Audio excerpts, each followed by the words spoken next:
Una mecánica se topó con un coche clásico abandonado en lo profundo de un bosque de Colorado. Pensó que solo era óxido y acero viejo hasta que abrió la puerta. Lo que descubrió dentro no era chatarra. Era un secreto enterrado durante décadas. Y ahora alguien quiere que siga enterrado. No se trata solo de restaurar un coche viejo. Se trata de la memoria, la sanación y de una mujer lo suficientemente valiente como para llevar las últimas palabras de otra persona. Pero antes de profundizar, cuéntanos desde dónde nos ves. Nos encanta ver a nuestra familia global en los comentarios. Comencemos. La niebla matutina se aferraba al tranquilo pueblo de Coyote, un tranquilo rincón de Colorado enclavado entre cañones oxidados y ferrocarriles olvidados. Willa Sinclair, de 42 años, estaba de pie al borde de su modesto taller, bebiendo café negro de una taza de cerámica desportillada que decía Reina del Torque. No era lo que la mayoría de la gente esperaba al oír la palabra mecánica. De complexión pequeña, pero con una voluntad de acero, con las manos manchadas de grasa y una coleta asomando por la parte trasera de una gorra de camionero. Willa había reconstruido su vida con la misma tenacidad que usaba para restaurar motores viejos. Tras perder a su marido en el derrumbe de una fábrica años atrás, se mudó aquí para escapar del ruido, para construir algo con sus propias manos, algo real. Su garaje era su santuario.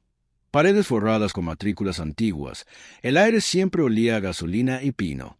Y esa mañana en particular, justo después del amanecer, mientras ajustaba los tirantes de su mono y llamaba a su Golden Retriever, Max Willa no tenía ni idea de eso hoy.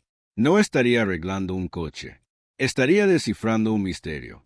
Empezó con el viento. Una fuerte ráfaga bajó de la cima y trajo consigo un ligero olor a óxido y tierra seca. Willis y Clare se detuvieron a medio paso. Una bota se clavó firmemente en la grava detrás de su garaje. Max, su Golden Retriever, tenía la nariz en el aire y las orejas temblaban. Cuerpo alerta. ¿Qué pasa, chico?, preguntó, limpiándose las manos con un trapo ya manchado de años de grasa y recuerdos. Max no respondió. Por supuesto, pero no le hacía falta. Empezó a trotar hacia la vieja valla en la parte trasera de la propiedad, donde la maleza se unía a la línea de árboles y el sendero olvidado conducía a la vía férrea abandonada que ya nadie usaba. Willa dudó. Ese sendero no había visto un alma en años. Ella tampoco, para ser sincera. Pero había algo en el aire, algo extraño. Así que lo siguió. La caminata no fue larga, lo justo para recordarle que ya no tenía 20 años. Pero cuando el sendero se abrió al claro, se detuvo en seco. Allí estaba. Un coche, pero no cualquier coche. Un Shelby GT500 de 1967. Su pintura esmeralda oscura, deslucida por años de sol y polvo. Su cromo, opaco, pero aún digno. Estaba medio enterrado entre la maleza. La puerta del conductor colgaba ligeramente, como una boca abierta a punto de gritar. Willa se quedó sin aliento. Se acercó lentamente, como si el coche fuera a desaparecer si se movía demasiado rápido. Sus dedos rozaron el capó, cálido por el sol, susurraba historias en silencio sobre metal. Max olfateó los neumáticos y retrocedió, con las orejas gachas y un suave gemido escapando de su garganta. Algo andaba mal. Will abrió la puerta. Crujió, resistiéndose, como si guardara secretos. El interior olía a humedad, pero el cuero intacto estaba agrietado. Polvo por todas partes. Una lata de refresco a medio terminar reposaba en el portavasos. Unas gafas de sol descansaban sobre el tablero. Y entonces lo vio. En el asiento trasero, una caja pequeña, de madera, tallada a mano con un delicado patrón de montañas y árboles, demasiado ornamentada para ser algo olvidado por accidente. A Willa le temblaron las manos al alcanzarla. Pesaba más de lo que parecía. Se sentó en el borde del asiento del coche, levantó la tapa y se quedó sin aliento como si le hubieran dado un puñetazo. Dentro había cartas, docenas de ellas, sobres descoloridos apilados cuidadosamente, atados con cordel. Encima de la pila, una foto en blanco y negro curvada en las esquinas. Un hombre con uniforme de soldado y una mujer sonriendo, atrapados en medio de un campo soleado. Parecían felices, eternos. Los dedos de Willa rozaron la imagen como si fuera sagrada. Tomó el primer sobre. La letra era elegante, cuidadosa con Anna. Mi única razón para que James estuviera en algún lugar allá afuera. Leyó la primera carta en voz alta. Su voz apenas un susurro. Mi querida Ana, si estás leyendo esto, significa que nunca regresé. Pero por favor, debes saber que eras lo mejor de mí. Cada día en ese desierto, me aferré a tu risa. Juré que volvería a casa y arreglaría el Shelby para ti. Pintaría ese verde que siempre amaste. Si fallo, quiero que la conserves. Es tuya, como siempre lo fui yo. Willa no podía moverse. Las palabras la envolvieron como un recuerdo que no había vivido, pero que de alguna manera sentía. Leyó 3 cartas más antes de darse cuenta de que tenía las mejillas húmedas. El tipo de lágrimas que se te escapan, suaves, inesperadas e innegables. Max apoyó la cabeza en su rodilla, sintiendo el cambio en ella. Esto no era solo un coche. Esto era una tumba, una carta de amor, una cápsula del tiempo envuelta en acero y dolor. Miró a su alrededor. No había huellas, ni rastro de nadie. ¿Cómo había acabado allí? Luego revisó la guantera. Más cartas. Recibos de una gasolinera de 2003. Una fotografía de la misma mujer, ahora mayor, sosteniendo una bandera estadounidense doblada. A Willa se le encogió el corazón. El hombre había muerto. Y la mujer, tal vez ella trajo el coche aquí. Tal vez ya no soportaba conducirlo. O tal vez no soportaba despedirse. Y por eso lo había dejado descansar. ¿Pero por qué aquí? ¿Por qué ahora? Willa no tenía las respuestas. Pero sí tenía algo más. Resolución. Volvió a mirar el Shelby. Realmente lo miró. Las curvas, el acero, la historia grabada en cada centímetro. Probablemente el motor estaba agarrotado. La transmisión probablemente se había ido. Llevaría meses, tal vez más. Pero Willis y Claire habían reconstruido cosas más difíciles. Y tal vez, solo tal vez, no se trataba solo de arreglar un auto. Tal vez se trataba de terminar algo. Willis sin Claire no durmió esa noche. Estaba sentada en el área de estacionamiento de su taller. El Shelby estaba estacionado bajo las parpadeantes luces fluorescentes como un gigante dormido. Max se acurrucó a su lado sobre una manta doblada, pero incluso se movió más de lo habitual, con las orejas moviéndose nerviosamente, inquieto. La caja de cartas estaba en el banco de trabajo, intacta desde la caminata de regreso. Las había llevado como una reliquia por el sendero del cañón, pasando los pinos, susurrando al viento. El peso de esa caja de madera no era físico, era emocional, sagrado, y cualquier cosa que hiciera a continuación tenía que ser cuidadosa, respetuosa. En el 217, Willa finalmente abrió la caja. Sacó otra carta, una más adentro de la pila. La letra era más temblorosa. Anna, sé que ahora están mirando. No solo los vecinos, ellos. Los mismos hombres que me dijeron que dejara de hacer preguntas sobre lo que vimos esa noche en Kandahar. Siempre me dijiste que vi demasiado. Pensé que lo habían olvidado. Estaba equivocada. Si desaparezco, no fue un accidente. Dejé todo en el Shelby. Ya sabrás qué hacer. Will se quedó paralizado. Ya no era solo una historia de amor. Era una advertencia. Su corazón empezó a latir con esa lentitud y lentitud que solía tener cuando sostenía una llave inglesa bajo un chasis que se derrumbaba segundos antes de que cayera. Esa punzante sensación de peligro, invisible, pero innegable. Se levantó, caminó hacia el Shelby y pasó los dedos por el panel lateral del conductor. La pintura se descascaró bajo su tacto. Se acercó al maletero. Le costó un poco. Una de las bisagras se había oxidado. Pero finalmente, con un gruñido y un poco de WD-40, se abrió. Lo que encontró dentro la dejó helada. Una caja de seguridad metálica escondida debajo de una chaqueta militar descolorida. Era pesada, fría, sellada con un dial de combinación. La sacó y la colocó en su banco de trabajo, mirándola como si fuera a detonar. Willa respiró hondo. Su padre había sido militar, un hombre de patrones, de hábitos. Siempre usaba el mismo código para todo, su aniversario de bodas. Intentó la fecha escrita en una de las cartas anteriores, June Finant, 1993. Al hacer clic, se abrió. Dentro había viejas cintas de casete, docenas de ellas etiquetadas a lápiz. Reconocimiento nocturno 1203. Así que foto de la fogata. Informe final. No compartir. Y debajo de las cintas, una memoria USB. La recogió con cuidado. Tenía una pequeña etiqueta pegada a un lado para que se pudiera oír. Willa la miró fijamente durante un buen rato. La verdad era que no era solo mecánica. Años antes del accidente, antes de irse de la ciudad, había sido ingeniera para un contratista de defensa.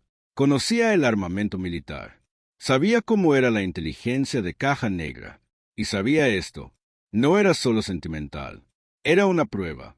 Y si James, el hombre de las cartas, la había dejado atrás, escondida dentro de un coche destinado solo para la mujer que amaba, entonces tal vez alguien más también la había estado buscando. Retrocedió, repentinamente consciente de que silencioso se había vuelto el mundo. Sin viento, sin perros ladrando a lo lejos, sin camiones que pasaran por el viejo camino del cañón. Entonces lo oyó. Graba crujir fuera del taller. Willa no se movió. Se agachó lentamente y apagó las luces. Max levantó la cabeza y dejó escapar el gruñido más suave que jamás le había oído. No miedo. Advertencia desde detrás de la puerta del garaje. Una voz masculina grave. Creo que lo tiene. Otra voz. Más áspera. Más le vale que no. El sheriff dice que revisen todo en silencio. A Will se le heló la sangre. Quienquiera que fueran, no eran de Coyote League. Nadie usaba radios aquí. Nadie mencionaba a los sheriffs de esa manera. Y nadie entraba en su propiedad en mitad de la noche sin invitación. Hizo lo que siempre le habían enseñado a hacer. Se movió rápido. Agarró la caja de seguridad. Se metió la memoria USB en el bolsillo trasero y se deslizó detrás de su armario de herramientas justo cuando la puerta principal se abría con un crujido. Las linternas recorrieron la zona. Max permaneció completamente quieto bajo el banco de trabajo, con la mirada fija en Willa. «Te lo dije», murmuró una voz. «Sin luces. No es tonta». Willa oyó cajones abrirse, estanterías moverse, una palanca abrir el maletero del Shelby, con los puños apretados. Eso ya no era solo un coche. Era su coche, su recuerdo, su carta de amor. Y ahora alguien intentaba borrarlo de la historia. No podía permitirlo. Y no lo haría. Willie Sinclair siempre había sido el tipo de mujer que mantiene la cabeza baja. Arregla lo que está roto. Ocúpate de tus asuntos. No revuelvas la olla. Pero mientras se agachaba detrás de su armario de herramientas en el garaje a oscuras, con el corazón latiéndole como un martillo neumático en el pecho, se dio cuenta de algo escalofriante. Esa parte de ella se había ido. Porque en el momento en que esos hombres cruzaron su puerta, con los rifles colgados en voz baja y las voces frías y ensayadas, algo en lo profundo de Willa cobró sentido. No miedo, ni pánico, sino claridad. Había sido elegida por accidente o por el destino para llevar algo adelante. Una voz del pasado. Un hombre cuyas advertencias habían sido ignoradas. Una mujer que una vez esperó en vano su regreso a casa y ahora todo descansaba en sus manos. Literalmente, apretó con más fuerza la caja fuerte, la memoria USB presionando contra su espalda baja como una marca ardiente. Oyó a uno de los hombres maldecir mientras revolvía sus cajones. «No es estúpida». «No hay nada aquí», espetó la voz. «Revisen el foso». Las botas del otro resonaron hacia el otro extremo del taller donde Willa guardaba un coche de proyecto cubierto, un viejo Ford Thunderbird del 56 que había estado restaurando intermitentemente durante los últimos 4 años. Más cerca. No podía permanecer oculta, pero tampoco podía luchar sin mirarlo de frente. Sus ojos se dirigieron al panel de emergencia junto a la puerta de la oficina, el interruptor. Si lo pulsaba, todo el taller quedaría a oscuras. Pero solo tardó unos segundos. Entonces su mirada se desvió hacia Max. Los ojos del perro se clavaron en los suyos, todavía esperando. «Te necesito, amigo», susurró en voz baja. Hizo la llamada en un instante. Willa arrojó una llave de tubo hacia el otro extremo del garaje. Golpeó contra una caja de herramientas con un fuerte golpe metálico. Ambos hombres se giraron hacia el sonido. Fue entonces cuando ella se movió rápido y agachada, corriendo hacia la oficina. Max, pisándole los talones, accionó el interruptor. Las luces se apagaron al instante, sumiendo todo el edificio en oscuridad. Gritos llenaron el garaje. «Está aquí». Apagó las luces. Enciende el flash. Pero Willow no se dirigía a la salida. Todavía no. Se deslizó por la puerta lateral hacia el callejón detrás del garaje. Las botas crujieron suavemente sobre la grava. Max se mantuvo pegado a su pierna, silencioso como un fantasma. El aire frío de la noche la golpeó como una bofetada. Su instinto le decía que corriera, se escondiera, se esfumara en el bosque como lo había hecho años atrás después del accidente que la destrozó. Pero no lo hizo. En cambio, se agachó detrás de un montón de neumáticos y abrió la carcasa de goma de la memoria USB con dedos temblorosos. Dentro, debajo del chip, había una segunda unidad, aún más pequeña, casi invisible. Una copia de seguridad. James lo había planeado. Sacó su teléfono. Sin señal, por supuesto. Eso la dejaba con una sola opción. Charlie. Charlie Maddox era el amigo más antiguo de su difunto esposo, un técnico de radio que ahora dirigía la casa de empeños del pueblo, pero que una vez trabajó en vigilancia militar. Era gruñón, medio sordo y odiaba a todos los menores de 30 años. Pero le debía a Willa, le hizo más favores de los que podía contar.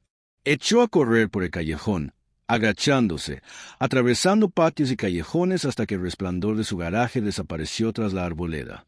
Max corrió a su lado todo el camino, leal y seguro. Cuando finalmente llegaron a la puerta trasera de Charlie, no llamó, golpeó, fuerte. Pasó un minuto entero antes de que la luz del porche se encendiera y una vieja voz refunfuñara a través de la puerta. Willis y Clare, si están aquí para venderme ese compresor de aire roto otra vez, lo juro por Dios. Necesito su ayuda, dijo, sin aliento. Ahora. Abrió la puerta y se quedó paralizado al ver su rostro. Sucio, tembloroso, con los ojos ardiendo con algo que nunca antes había visto en ella. 10 minutos después, Charlie estaba encorvado sobre la memoria USB, murmurando maldiciones y haciendo estallar pipas de girasol mientras los archivos se cargaban en su antiguo portátil militar. ¿De dónde demonios sacaste esto?, preguntó, entrecerrando los ojos. Encontré un coche, dijo Willis en voz baja. Dentro había cartas, grabaciones, y esto. El rostro de Charlie cambió al reproducirse el primer archivo de audio. La operación Thunderville no fue aprobada por los canales oficiales. Sam Banto. Me dijeron que la enterrara, pero murieron personas y alguien tiene que hablar por ellas. Whelan y pestañeó. Creo que alguien ya intentó detenerla, dijo en voz baja. Y ahora saben que la tengo. Charlie se recostó, con las manos en las rodillas. Estás en serios problemas, Sinclair. Lo sé, y no vas a ceder. Will miró por su ventana mugrienta donde Max hacía guardia, su pelaje dorado rodeado por un halo de luz de luna. No, dijo ella. Y en ese momento, la mujer que una vez arreglaba carburadores rotos y cambiaba bujías en silenciosa soledad, se convirtió en algo completamente distinto.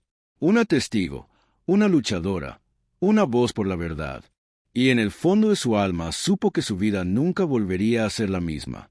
Por la mañana, el pueblo de Coyote Lee parecía el mismo letrero torcido de la gasolinera, los mismos actores oxidados en las afueras, el mismo silencio entre vecinos que también sabían. Mucho, pero muy poco. Pero para Willie Sinclair, el mundo había dado un vuelco. Estaba sentada en el desordenado banco de trabajo de Charlie Maddox, bebiendo café instantáneo malo de una taza desportillada de los Denver Broncos mientras se reproducía uno de los archivos de audio por tercera vez. Max yacía junto a la puerta, con las orejas moviéndose con cada sonido, siempre el centinela, desplegado sin autorización, bajas civiles. Se suponía que la operación Thunder Valley nunca debía ser vista. La voz en la cinta era tranquila, mesurada. Le provocó un escalofrío. Charlie finalmente se recostó, emitiendo un silbido largo y lento. «Dios mío, Willa», murmuró, «esto no solo está caliente, es radiactivo. Lo sé. ¿Y estás segura de que vinieron a tu taller a buscarlo?» «Estoy segura», dijo en voz baja. «Eran organizados, tranquilos, con antecedentes militares. O casi». Se frotó las sienes. «Entonces, ¿cuál es el plan? ¿Entregarle esto al sheriff?» Willow soltó una risa amarga. «Charlie, estoy bastante seguro de que el sheriff forma parte de esto». Silencio. Ambos sabían lo profundas que podían ser estas raíces. Podría desaparecer, huir a las montañas, quemar las cintas, dejar que todo se desvaneciera como tantas otras verdades enterradas. Nadie la culparía. Pero cuando bajó la vista hacia las cartas que aún guardaba en su bolso y la fotografía del joven soldado y la mujer hilando en ese campo soleado, supo que no era una opción. Ya no. Necesito que alguien pueda hacer algo con esto, dijo Willa en voz baja pero firme. Alguien más allá de todo esto. Charlie la miró fijamente un buen rato. Estás hablando del Denver Tribune. Willa asintió. El Denver Tribune tenía una reputación. Periodismo de investigación de verdad. Una reportera llamada Maya Harley había expuesto recientemente un encubrimiento de contaminación del agua con apoyo militar en Arizona. Willa había recortado el artículo hacía meses y lo había clavado en su tablero de corcho, no por ninguna razón en particular, solo porque le recordaba que la verdad aún importaba en algún lugar. «Tengo el nombre», dijo. «Simplemente no tengo forma de que llegue. Si lo envío por correo, desaparece. Si lo llevo yo mismo, puede que no llegue». Charlie entrecerró los ojos, pero alguien podría. Willow levantó la vista. Él ya estaba buscando debajo del banco, sacando una caja metálica polvorienta.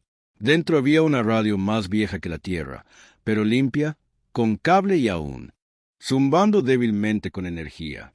Le entregó un trozo de papel, coordenadas, frecuencia. Tiene una fuente aquí. Un tipo que conocí vive en las afueras, cerca de Trippinesville. Solía manejar las comunicaciones de los bomberos rurales antes de que privatizaran todo. Tranquilo, listo, me debe algunos favores. Will parpadeó. ¿Quieres que confíe en un fantasma de las colinas? Charlie sonrió. Ya estás confiando en un anciano medio sordo con la cadera rota y una radio CB de 1987. Más vale que te la juegues. Y así nació un plan. Para el mediodía, Will había empacado lo poco que necesitaba. La caja de cintas, la memoria USB de repuesto, un revólver que no había tocado en años y provisiones para una semana. Max estaba sentado en el asiento del copiloto de su camioneta Chevy reconstruida, moviendo la cola nerviosamente.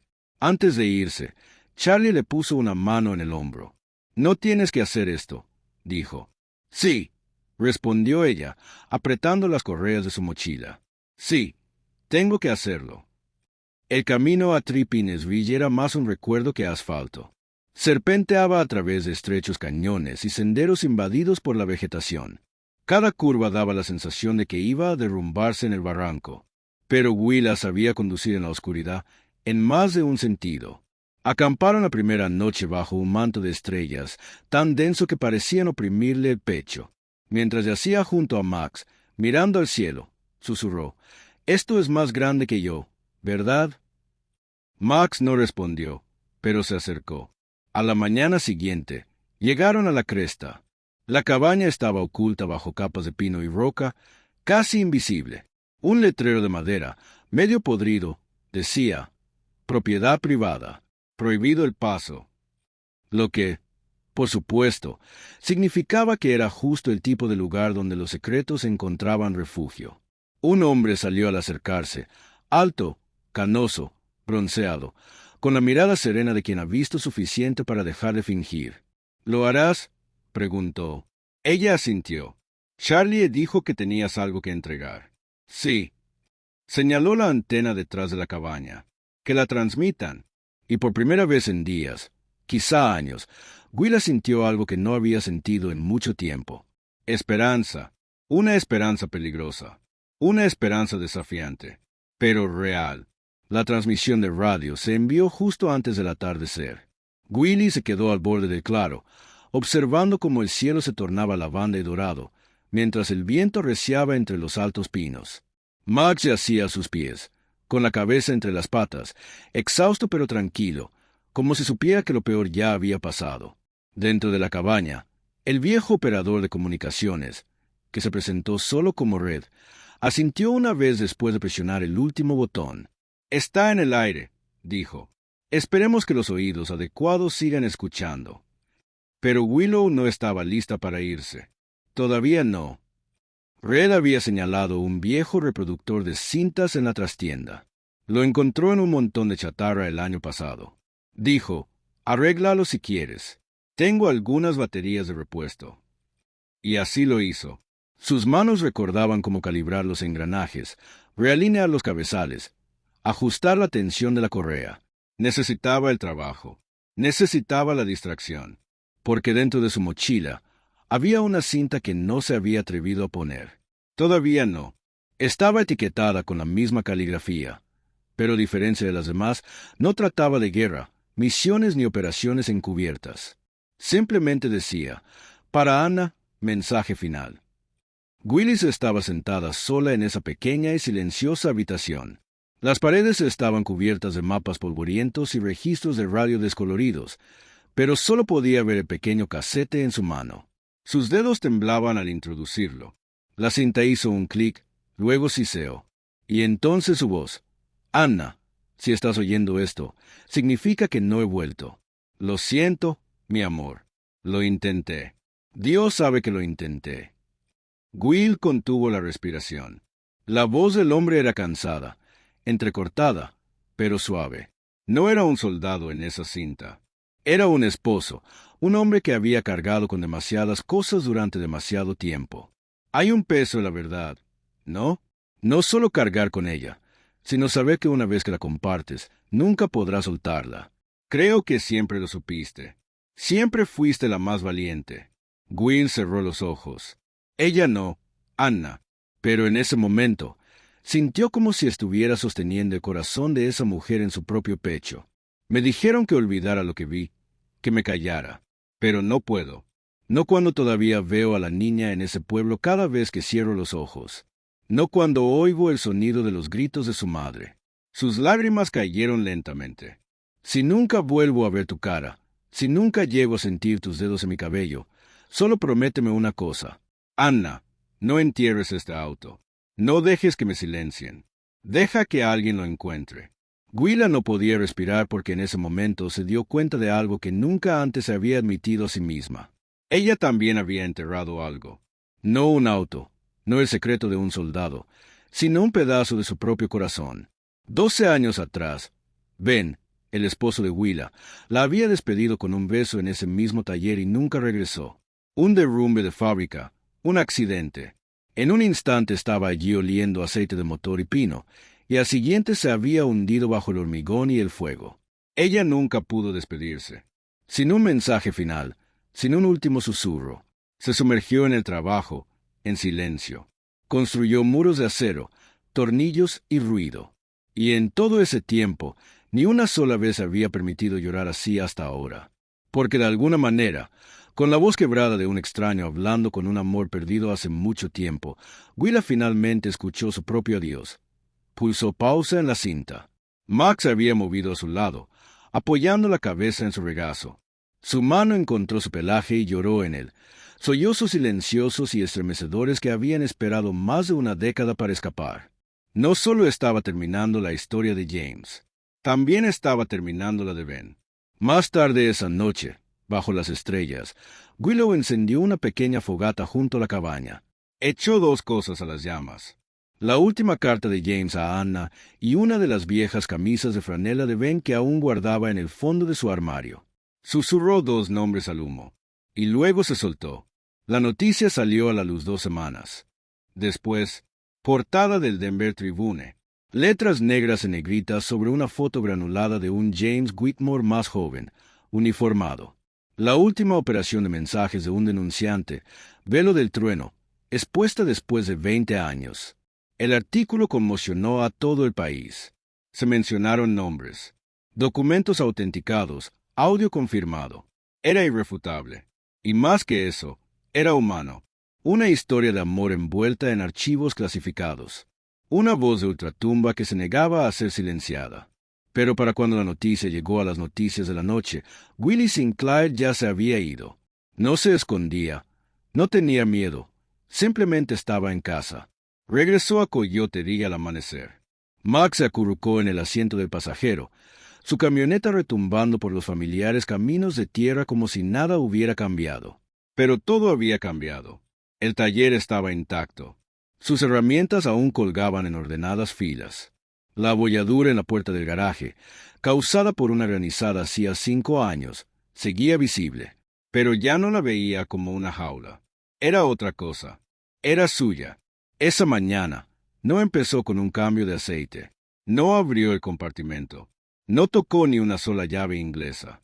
En cambio, abrió las puertas de par en par y sacó el Shelby al sol. Su pintura verde relucía bajo las capas de pulimento que había aplicado días antes, una pasada a la vez, como si le devolviera la vida a algo sagrado. Las abolladuras habían desaparecido. El cromo relucía, pero no lo había restaurado para que funcionara. Lo había restaurado para honrarlo.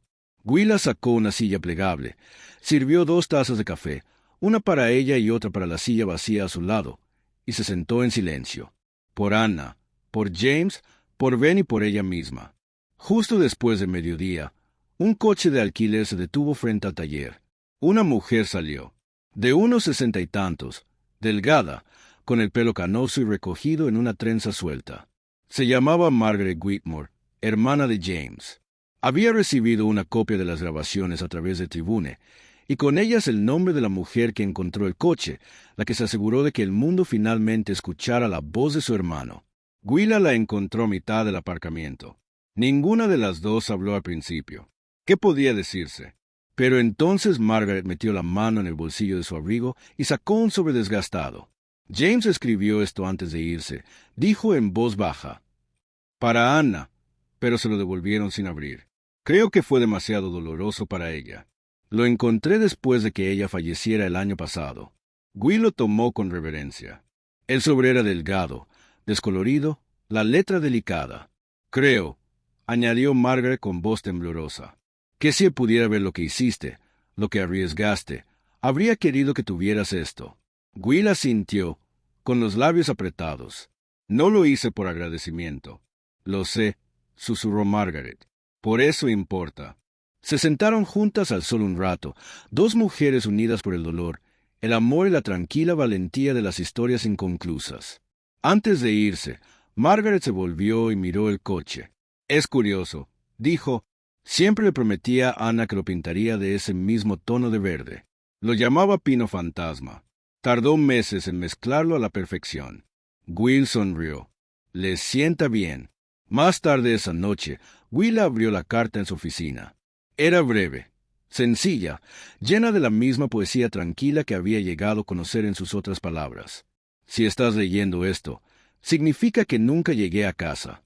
Pero tal vez, solo tal vez, alguien me llevó el resto del camino. Quien quiera que seas, gracias por terminar lo que yo no pude. Willa dobló la carta con cuidado y la guardó en la guantera de Shelby. Esta vez no lloró. Solo sonrió porque a veces las historias más poderosas no son las que se cuentan a viva voz. Son las que se susurran entre desconocidos. Las que pasan de mano en mano, de corazón a corazón, a través del tiempo y el silencio. Y a veces, para cambiar el mundo, basta con una mujer en un pequeño pueblo, un perro a su lado y un coche abandonado por un hombre que nunca dejó de creer que alguien encontraría la verdad. Ese alguien era ella. Cualquiera puede descubrir la verdad si es lo suficientemente valiente como para afrontar lo que pueda costar. Mientras el sol se ponía tras la cresta sobre Coyote Valley, Willie Sinclair no buscó una llave inglesa ni otra carta. Buscó algo más profundo, un propósito. El viejo Shelby brillaba bajo la luz dorada, no como una reliquia de lo perdido, sino como una promesa de lo que aún se podía encontrar. Ahora conocía la voz que transmitía a través de la estática y el silencio. No solo pertenecía a James Whitmore, pertenecía a cada persona cuya verdad fue enterrada, a cada alma de pueblo que creía que nadie la escuchaba y a cada mujer a la que le dijeron que se callara y se quedó de todos modos. El mecánico que una vez arregló cosas en soledad se había convertido en el guardián de una historia que podría cambiarlo todo, porque para Willa y para quienes la siguen, la verdad no es una carga, es un legado. Fin. A continuación, 2 historias más que te acompañarán. Haz clic para continuar y no olvides suscribirte si crees en el poder de una sola voz para marcar la diferencia.